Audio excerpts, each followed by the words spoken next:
Audiolibro Principios del Comunismo por Friedrich Engels. Primero, ¿qué es el comunismo? El comunismo es la doctrina de las condiciones de la liberación del proletariado. Segunda, ¿qué es el proletariado? El proletariado es la clase social que consigue sus medios de subsistencia exclusivamente de la venta de su trabajo y no del rédito de algún capital. Es la clase cuya dicha y pena, vida y muerte y toda la existencia dependen de la demanda de trabajo, es decir, de los periodos de crisis y de prosperidad de los negocios, de las fluctuaciones de una competencia desenfrenada. Dicho en pocas palabras, el proletariado o la clase de los proletarios es la clase trabajadora del siglo XIX. Tercero, ¿quiere decir que los proletarios no han existido siempre? No, las clases pobres y trabajadoras han existido siempre, siendo pobres en la mayoría de los casos. Ahora bien, los pobres, los obreros que viviesen en las condiciones que acabamos de señalar, o sea, los proletarios, no han existido siempre, del mismo modo que la competencia no ha existido siempre libre y desenfrenada. Cuarto, ¿cómo apareció el proletariado? El proletariado nació a raíz de la revolución industrial que se produjo en Inglaterra en la segunda mitad del siglo pasado y se repitió luego en todos los países civilizados del mundo.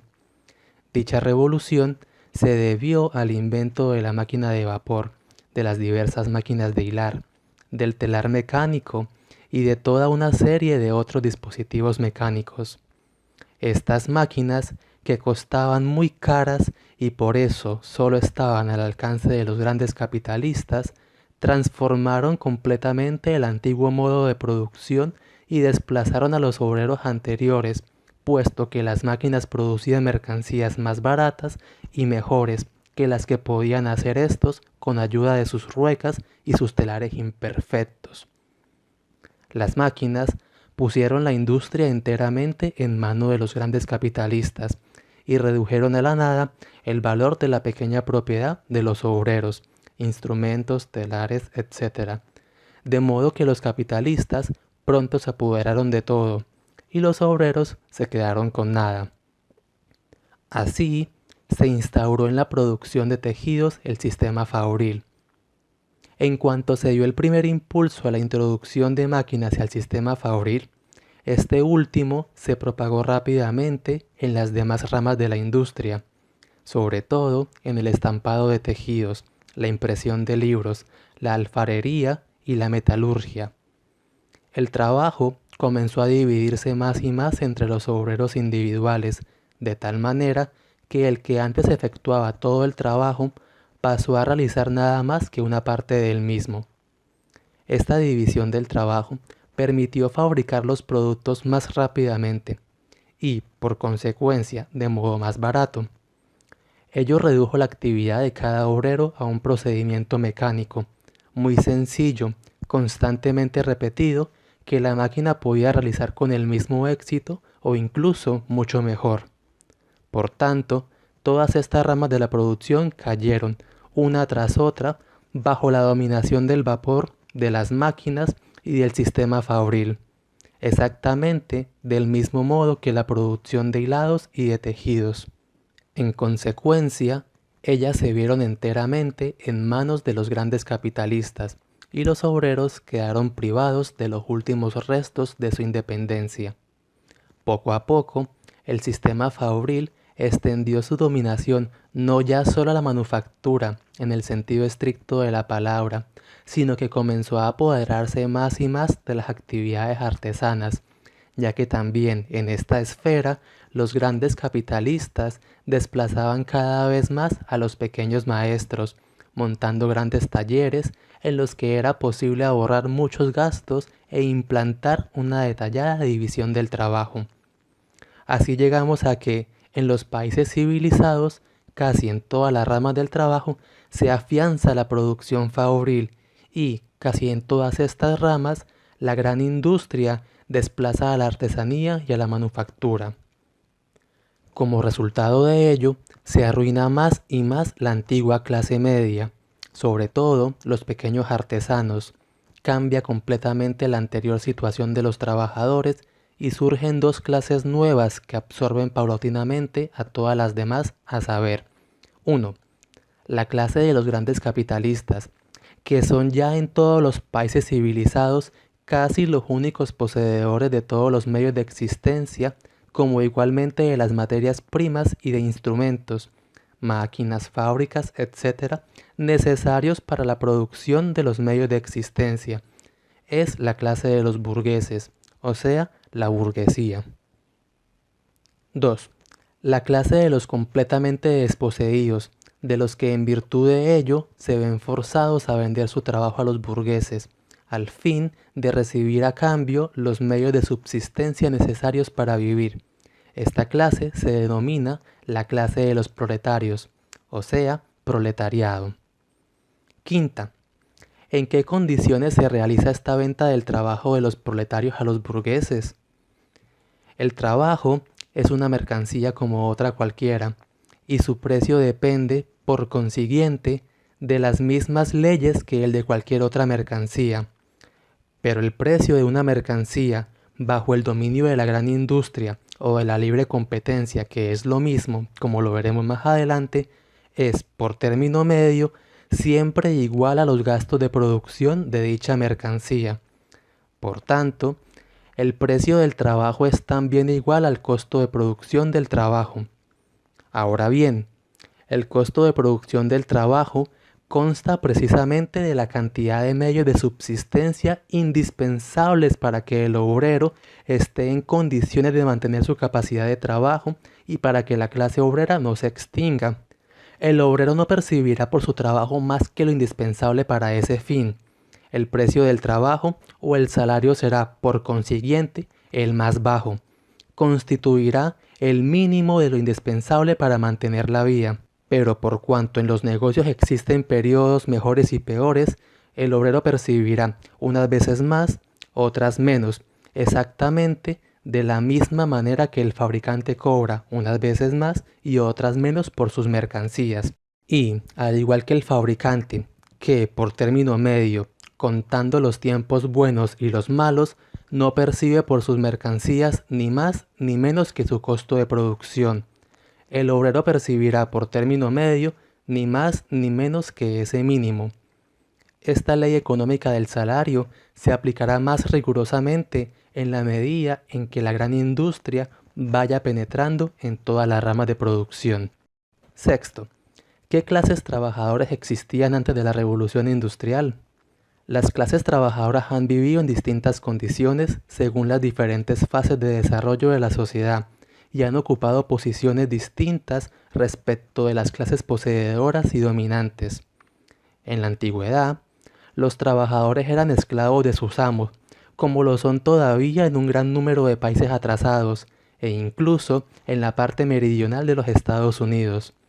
En la Edad Media, eran siervos de los nobles propietarios de tierras como lo son todavía en Hungría, Polonia y Rusia.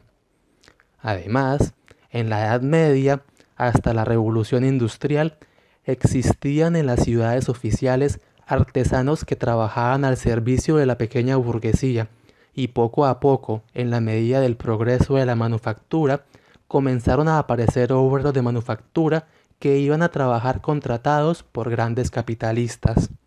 Séptimo, ¿qué diferencia hay entre el proletario y el esclavo? El esclavo está vendido de una vez y para siempre. En cambio, el proletario tiene que venderse él mismo cada día y cada hora. Todo esclavo individual, propiedad de un señor determinado, tiene ya asegurada su existencia, por miserable que sea, por interés de éste. En cambio, el proletario individual es, valga la expresión, propiedad de toda la clase de la burguesía. Su trabajo no se compra más que cuando alguien lo necesita, por cuya razón no tiene la existencia asegurada. Esta existencia está asegurada únicamente a toda la clase de los proletarios. El esclavo está fuera de la competencia. El proletario se halla sometido a ello y siente todas sus fluctuaciones. El esclavo es considerado como una cosa y no miembro de la sociedad civil. El proletario es reconocido como persona, como miembro de la sociedad civil. Por consiguiente, el esclavo puede tener una existencia mejor que el proletario, pero este último pertenece a una etapa superior de desarrollo de la sociedad y se encuentra a un nivel más alto que el esclavo. Este se libera cuando de todas las relaciones de la propiedad privada no suprime más que una, la relación de esclavitud, gracias a lo cual solo entonces se convierte en proletario. En cambio, el proletario solo puede liberarse suprimiendo toda la propiedad privada en general. Octavo, ¿qué diferencia hay entre el proletario y el siervo? El siervo posee en propiedad y usufructo un instrumento de producción y una porción de tierra, a cambio de lo cual entrega una parte de su producto o cumple ciertos trabajos. El proletario trabaja con instrumentos de producción pertenecientes a otra persona, por cuenta de ésta, a cambio de una parte del producto. El siervo da, al proletario le dan. El siervo tiene la existencia asegurada, el proletario no. El siervo está fuera de la competencia, el proletario se halla sujeto a ella. El siervo se libera ya refugiándose en la ciudad y haciéndose artesano, ya dando a su amo dinero en lugar de trabajo o productos, transformándose en libre arrendatario, ya expulsando a su señor feudal y haciéndose el mismo propietario. Dicho en breves palabras, se libera entrando de una manera u otra en la clase poseedora y en la esfera de la competencia. El proletario se libera suprimiendo la competencia, la propiedad privada y toda la diferencia de clases. Noveno, ¿qué diferencia hay entre el proletario y el artesano? Décima, ¿qué diferencia hay entre el proletario y el obrero de manufactura?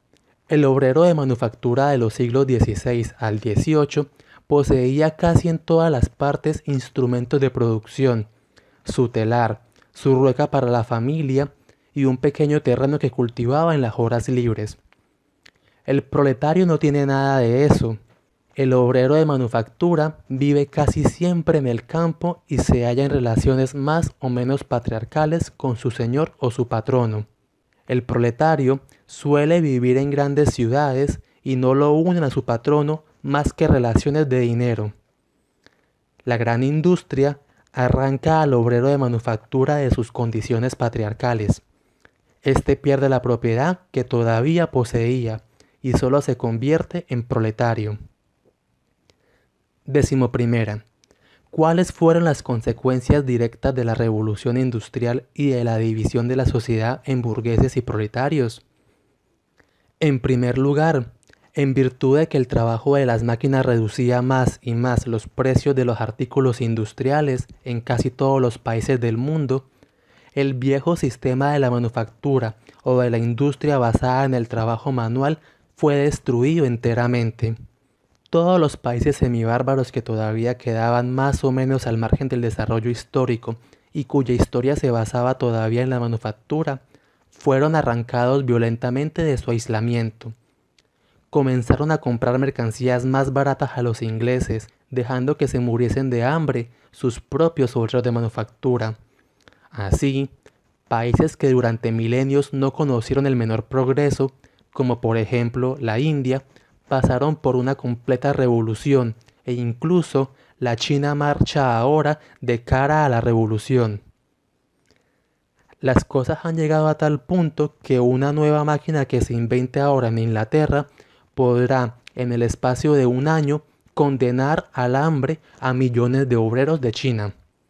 De este modo, la gran industria ha ligado los unos a los otros a todos los pueblos de la tierra. Ha unido en un solo mercado mundial todos los pequeños mercados locales. Ha preparado por doquier el terreno para la civilización y el progreso, y ha hecho las cosas de tal manera que todo lo que se realiza en los países civilizados debe necesariamente repercutir en todos los demás. Por tanto, si los obreros de Inglaterra o de Francia se liberan ahora, ellos deben suscitar revoluciones en todos los demás países, revoluciones que tarde o temprano culminarán también allí en la liberación de los obreros. En segundo lugar, en todas las partes en que la gran industria ocupó el lugar de la manufactura, la burguesía aumentó extraordinariamente su riqueza y poder y se erigió en primera clase. En consecuencia, en todas las partes en las que se produjo este proceso, la burguesía tomó en sus manos el poder político y desalojó las clases que dominaban antes, la aristocracia, los maestros de gremio y la monarquía absoluta que representaban a la una y a los otros. La burguesía acabó con el poderío de la aristocracia y de la nobleza, suprimiendo el mayorazgo o la inalienabilidad de la posesión de tierras, como también todos los privilegios de la nobleza. Destruyó el poderío de los maestros de gremio, eliminando todos los gremios y los privilegios gremiales. En el lugar de unos y otros puso la libre competencia, es decir, un estado de la sociedad en la que cada cual tenía derecho a dedicarse a la rama de la industria que le gustase y nadie podía impedírselo a no ser la falta de capital necesario para tal actividad. Por consiguiente, la implantación de la libre competencia es la proclamación pública de que, ahora en adelante, los miembros de la sociedad no son iguales entre sí únicamente en la medida en la que no lo son con sus capitales, que el capital se convierte en la fuerza decisiva y que los capitalistas, o sea, los burgueses, se erigen así en la primera clase de la sociedad. Ahora bien, la libre competencia es indispensable en el periodo inicial de desarrollo de la gran industria, porque es el único régimen social con el que la gran industria puede progresar.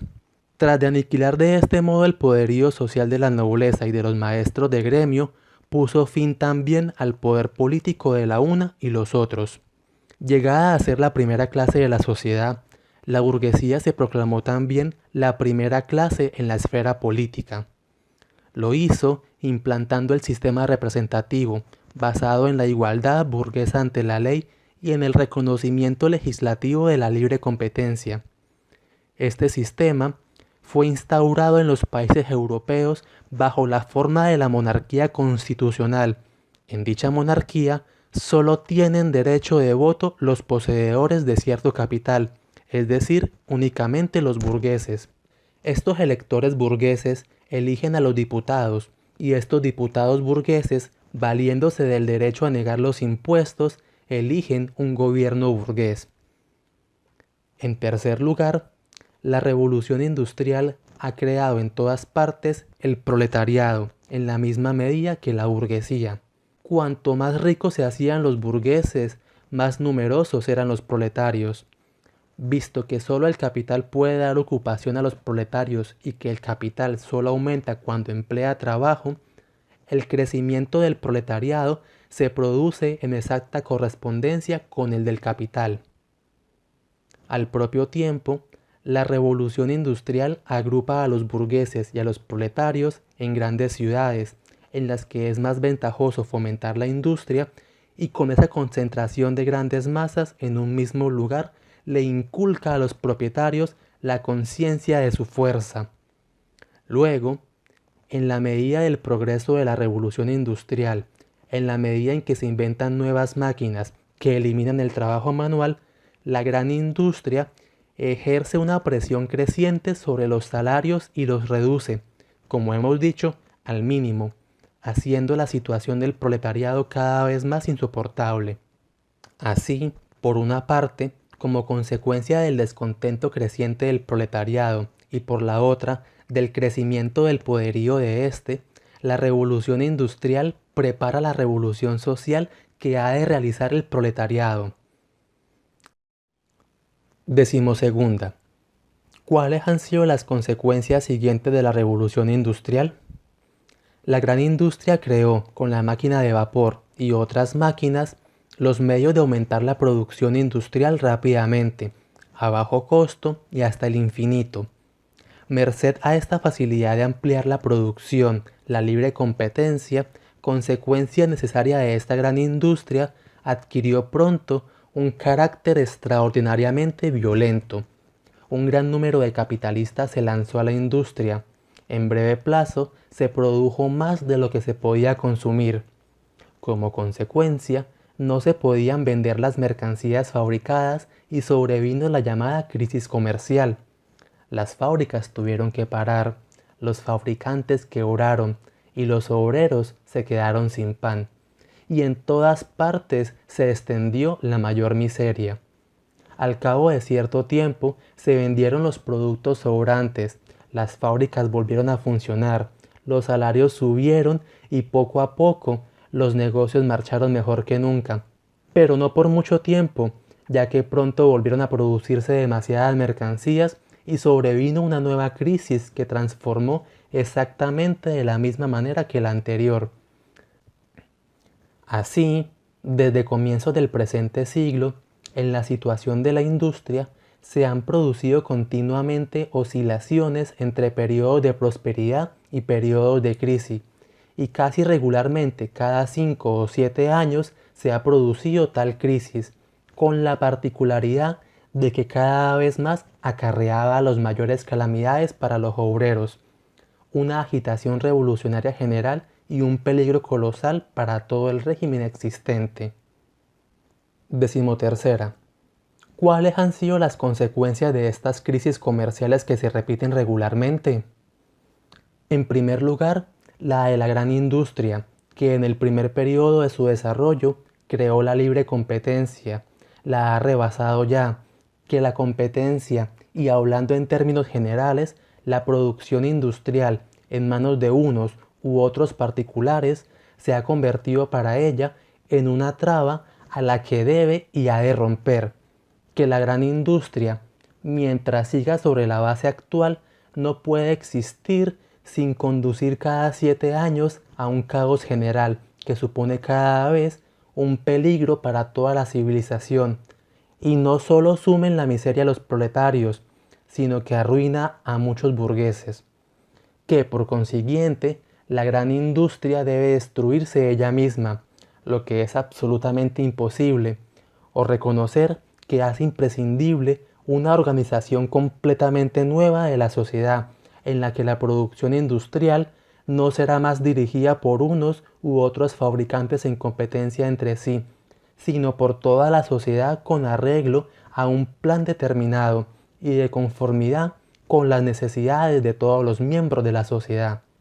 En segundo lugar, que la industria y la posibilidad, condicionada por esta, de ampliar hasta el infinito la producción, permiten crear un régimen social en el que se producirán tantos medios de subsistencia que cada miembro de la sociedad estará en condiciones de desarrollar y emplear libremente todas sus fuerzas y facultades. De modo que, precisamente, la peculiaridad de la gran industria que en la sociedad moderna engendra toda la miseria y todas las crisis comerciales, será en la otra organización social justamente la que ha de acabar con esa miseria y esas fluctuaciones preñadas de tantas desgracias. Por tanto, está probado claramente: 1. Que en la actualidad todos estos males se deben únicamente al régimen social, el cual ya no corresponde más a las condiciones existentes. 2. Que ya existen los medios de supresión definitiva de estas calamidades por vía de la construcción de un nuevo orden social. 14. ¿Cómo debe ser este nuevo orden social? Ante todo, la administración de la industria y de todas las ramas de la producción en general dejará de pertenecer a unos u otros individuos en competencia. En lugar de esto, las ramas de producción pasarán a manos de toda la sociedad, es decir, serán administradas en beneficio de toda la sociedad, con arreglo a un plan general y con la participación de todos los miembros de la sociedad. Por tanto, el nuevo orden social suprimirá la competencia y la sustituirá con la asociación. En vista de que la dirección de la industria, al hallarse en manos de particulares, implica necesariamente la existencia de la propiedad privada y, por cuanto la competencia no es otra cosa que ese modo de dirigir la industria en que la gobernaban los propietarios privados, la propiedad privada va unida inseparablemente a la dirección individual de la industria y a la competencia. Así, la propiedad privada debe también ser suprimida y ocuparán su lugar el usufructo colectivo de todos los instrumentos de producción y el reparto de los productos de común acuerdo, lo que se llama la comunidad de bienes. La supresión de la propiedad privada es incluso la expresión más breve y más característica de esta transformación de todo el régimen social, que se ha hecho posible merced al progreso de la industria. Por eso, los comunistas la planteen con razón como su principal reivindicación. 15. ¿Eso quiere decir que la supresión de la propiedad privada no era posible antes? No, no era posible. Toda transformación del orden social, todo cambio de las relaciones de propiedad es consecuencia necesaria de la aparición de nuevas fuerzas productivas que han dejado de corresponder a las viejas relaciones de propiedad. Así, ha surgido la misma propiedad privada. La propiedad privada no ha existido siempre. Cuando a fines de la Edad Media surgió el nuevo modo de producción bajo la forma de la manufactura, que no encuadraba en el marco de la propiedad feudal y gremial, esta manufactura, que no correspondía ya a las viejas relaciones de propiedad, dio vida a una nueva forma de propiedad, la propiedad privada. En efecto, para la manufactura y para el primer periodo de desarrollo de la gran industria, no era posible ninguna otra forma de propiedad además de la propiedad privada. No era posible ningún orden social además del basado en esta propiedad. Mientras no se pueda conseguir una cantidad de productos que no solo baste para todos, sino que se quede cierto excedente para aumentar el capital social y seguir fomentando las fuerzas productivas, deben existir necesariamente una clase dominante que disponga de las fuerzas productivas de la sociedad y una clase pobre y oprimida. La constitución y el carácter de estas clases dependen del grado de desarrollo de la producción. La sociedad de la Edad Media, que tiene por base el cultivo de la tierra, nos da el señor feudal y el siervo. Las ciudades de las postrimerías de la Edad Media nos dan el maestro artesano, el oficial y el jornalero. En el siglo XVII, el propietario de manufactura y el obrero de ésta. En el siglo XIX, el gran fabricante y el proletario. Es claro que, hasta el presente, las fuerzas productivas no se han desarrollado aún al punto de proporcionar una cantidad de bienes suficientes para todos y para que la propiedad privada sea ya una traba, un obstáculo para su progreso. Pero hoy, cuando merced al desarrollo de la gran industria, en primer lugar, se han constituido capitales y fuerzas productivas en proporciones sin precedentes y existen medios para aumentar en breve plazo hasta el infinito estas fuerzas productivas. Cuando, en segundo lugar, estas fuerzas productivas se concentran en manos de un reducido número de burgueses, mientras la gran masa del pueblo se ha convertido cada vez más en proletarios, con la particularidad de que su situación se hace más precaria e insoportable en la medida en que aumenta la riqueza de los burgueses. Cuando, en tercer lugar, estas poderosas fuerzas productivas que se multiplican con tanta facilidad hasta rebasar el marco de la propiedad privada y del burgués, provocan continuamente las mayores conmociones del orden social.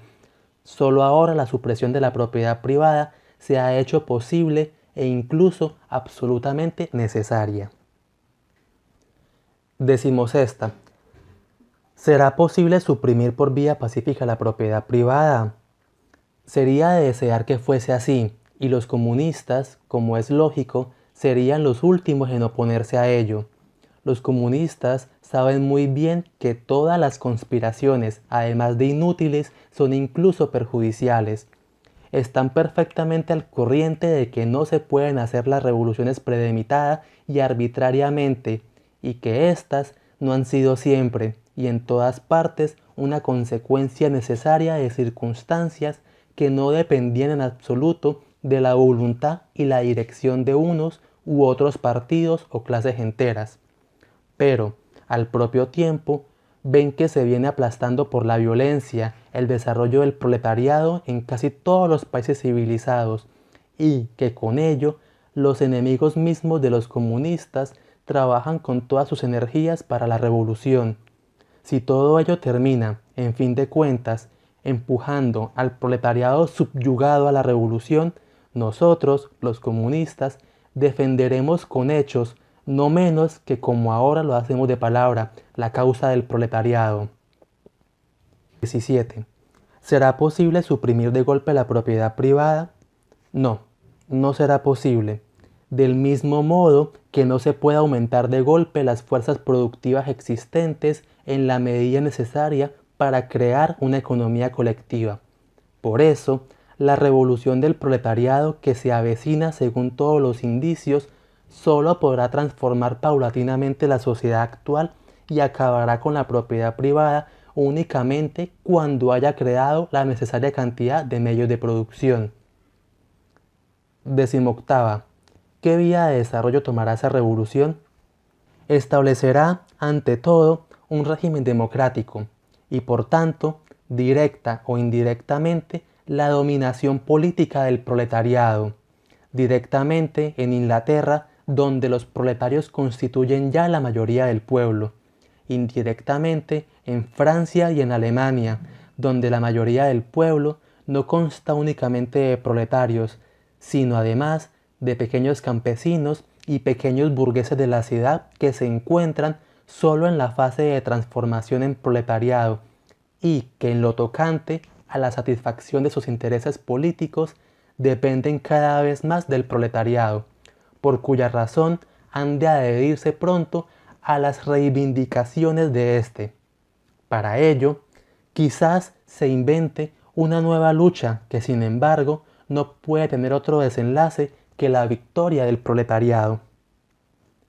La democracia sería absolutamente inútil para el proletariado si no la utilizara inmediatamente como medio para llevar a cabo amplias medidas que atentasen directamente contra la propiedad privada y asegurasen la existencia del proletariado. Las medidas más importantes que dimanan necesariamente de las condiciones actuales son: 1. Restricción de la propiedad privada mediante el impuesto progresivo, el alto impuesto sobre las herencias, la abolición del derecho a la herencia en líneas laterales, hermanos, sobrinos, etc., préstamos forzosos, etc.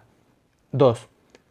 Expropiación gradual de los propietarios agrarios, fabricantes, propietarios de ferrocarriles y buques, parcialmente con la ayuda de la competencia por parte de la industria estatal y parcialmente de modo directo con indemnización en asignados. 3. Confiscación de los bienes de todos los emigrados y de los rebeldes contra la mayoría del pueblo. 4. Organización del trabajo y ocupación de los proletarios en fincas, fábricas y talleres nacionales, con lo cual se eliminará la competencia entre los obreros y los fabricantes que queden tendrán que pagar salarios tan altos como el Estado. 5. Igual deber obligatorio del trabajo para todos los miembros de la sociedad, hasta la supresión completa de la propiedad privada. Formación de ejércitos industriales, sobre todo para la agricultura. 6. Centralización de créditos y la banca en las manos del Estado a través del Banco Nacional con capital del Estado. Cierre de todos los bancos privados. 7. Aumento del número de fábricas, talleres, ferrocarriles y buques nacionales. Cultivo de todas las tierras que están sin labrar y mejoramiento del cultivo de las demás tierras en consonancia con el aumento de los capitales y del número de obreros de que dispone la nación. 8. Educación de todos los niños en establecimientos estatales y a cargo del Estado, desde el momento en que puedan prescindir del cuidado de la madre. Conjugar la educación con el trabajo favoril. 9. Construcción de grandes palacios en las fincas del Estado para que sirvan de vivienda a las comunas de ciudadanos que trabajen en la industria y la agricultura y unan las ventajas de la vida en la ciudad y en el campo, evitando así el carácter unilateral y los defectos de la una y la otra. 10. Destrucción de todas las casas y barrios insalubres y mal construidos. 11. Igualdad de derecho de herencia para los hijos legítimos y los naturales. 12. Concentración de todos los medios de transporte en manos de la nación. Por supuesto, todas estas medidas no podrán ser llevadas a la práctica de golpe, pero cada entraña necesariamente la siguiente. Una vez emprendido el primer ataque radical contra la propiedad privada, el proletariado se verá obligado a seguir siempre adelante y a concentrar más y más en las manos del Estado todo el capital, toda la agricultura, toda la industria, todo el transporte y todo el cambio. Este es el objetivo al que conducen las medidas mencionadas. Ellas serán aplicables y surtirán su efecto centralizador exactamente en el mismo grado en que el trabajo del proletariado multiplique las fuerzas productivas del país. Finalmente, cuando todo el capital, toda la producción y todo el cambio estén concentrados en las manos de la nación, la propiedad privada dejará de existir de por sí, el dinero se hará superfluo, la producción aumentará y los hombres cambiarán tanto que se podrán suprimir también las últimas formas de relaciones de la vieja sociedad. 19. ¿Es posible esta revolución en un solo país? No. La gran industria, al crear el mercado mundial, ha unido ya tan estrechamente todos los pueblos del globo terrestre, sobre todo los pueblos civilizados, que cada uno depende de lo que ocurre en la tierra del otro.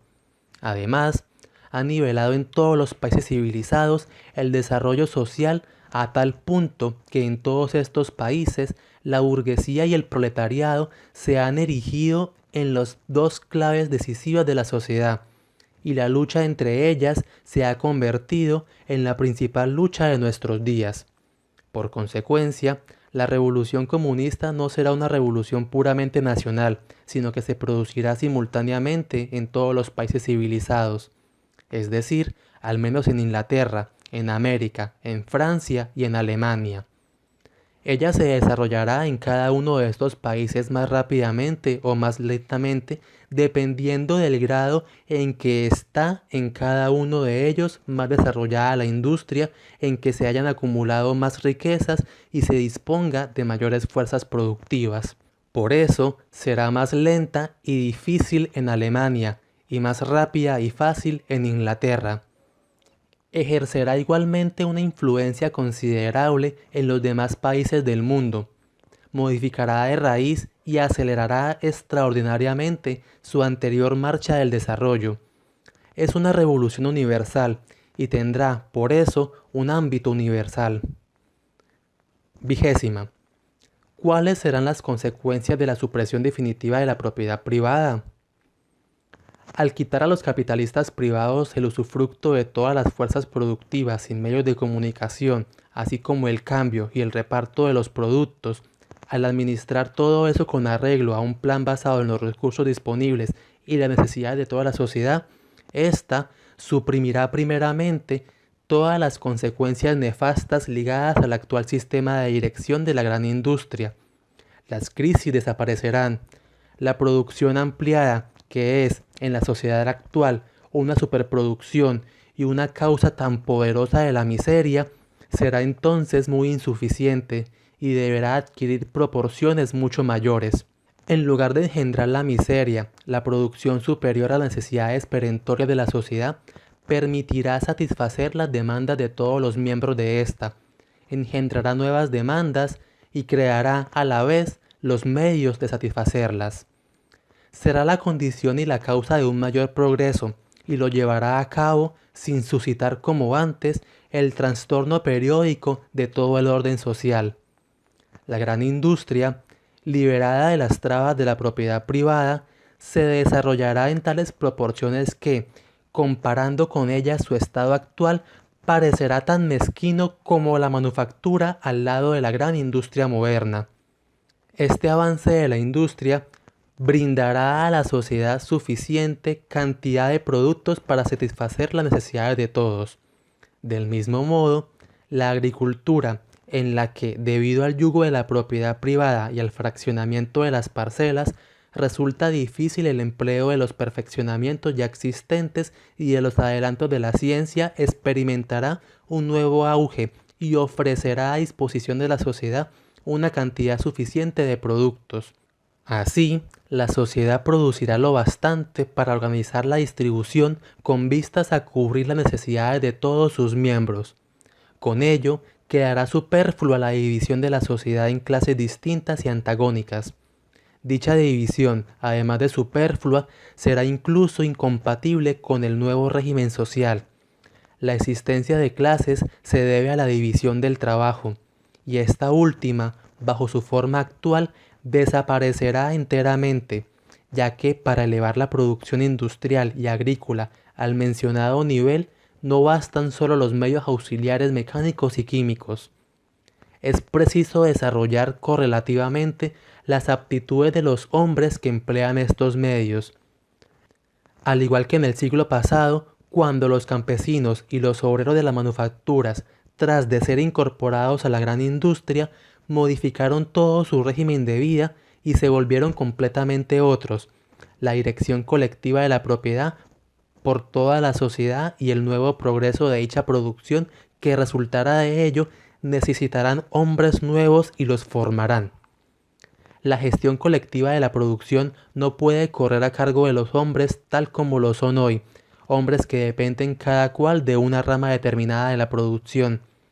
Están aferrados a ella, son explotados por ella, desarrollan nada más que un aspecto de sus aptitudes a cuenta de todos los otros y solo conocen una rama o parte de alguna rama de toda la producción. La industria de nuestros días está ya cada vez menos en condiciones de emplear tales hombres. La industria que funciona de modo planificado, merced al esfuerzo común de toda la sociedad, presupone con más motivo hombres con aptitudes desarrolladas universalmente, hombres capaces de orientarse en todo el sistema de la producción. Por consiguiente, desaparecerá del todo la división del trabajo, minada ya en la actualidad por la máquina, la división que hace que uno sea campesino, otro zapatero, un tercero, obrero fabril y un cuarto especulador de la bolsa.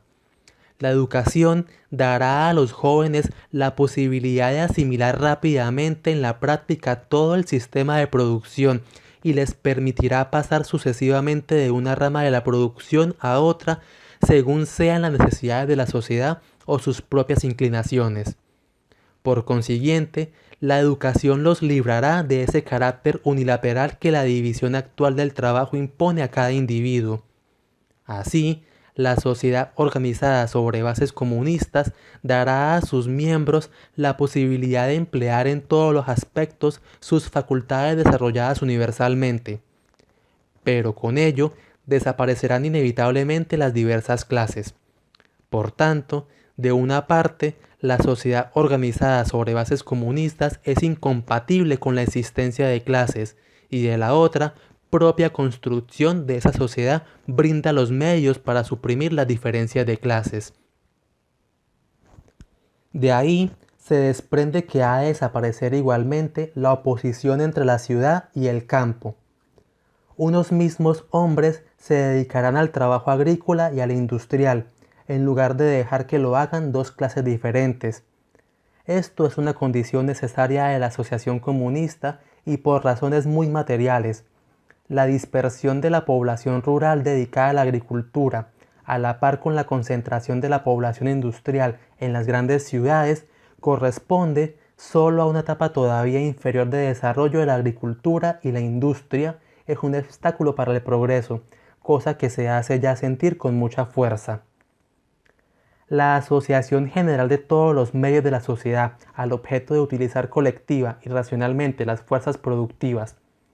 el fomento de la producción en proporciones suficientes para cubrir las necesidades de todos, la liquidación del Estado de cosas en las que las necesidades de unos se satisfacen a costa de otros, la supresión completa de las clases y del antagonismo entre ellas, el desarrollo universal de las facultades de todos los miembros de la sociedad merced a la eliminación de la anterior división del trabajo mediante la educación industrial, merced al cambio de la actividad, a la participación de todos en el usufructo de los bienes creados por todos y finalmente, mediante la fusión de la ciudad con el campo, serán los principales resultados de la supresión de la propiedad privada. 21. ¿Qué influencia ejercerá el régimen social comunista en la familia? Las relaciones entre los sexos tendrán un carácter puramente privado, perteneciente solo a las personas que toman parte en ellas, sin el menor motivo, por la injerencia de la sociedad.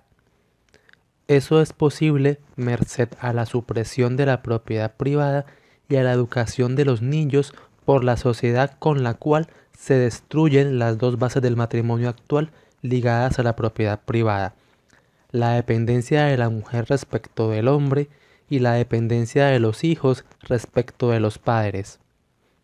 En ello reside, precisamente, la respuesta a los alariados altamente moralistas de los burguesotes con motivo de la comunidad de las mujeres, que según estos quieren implantar los comunistas. La comunidad de las mujeres es un fenómeno que pertenece enteramente a la sociedad burguesa y existe hoy plenamente bajo la forma de prostitución.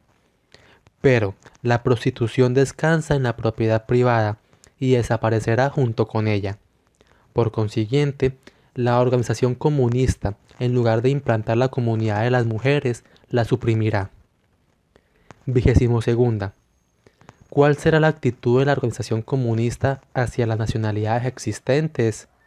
Queda. 23. ¿Cuál será la actitud hacia las religiones existentes? Queda.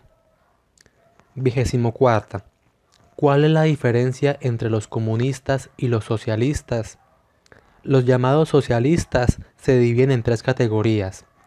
La primera consta de partidarios de la sociedad feudal y patriarcal, que ha sido destruida y sigue siendo a diario por la gran industria, el comercio mundial y la sociedad burguesa creada por ambos.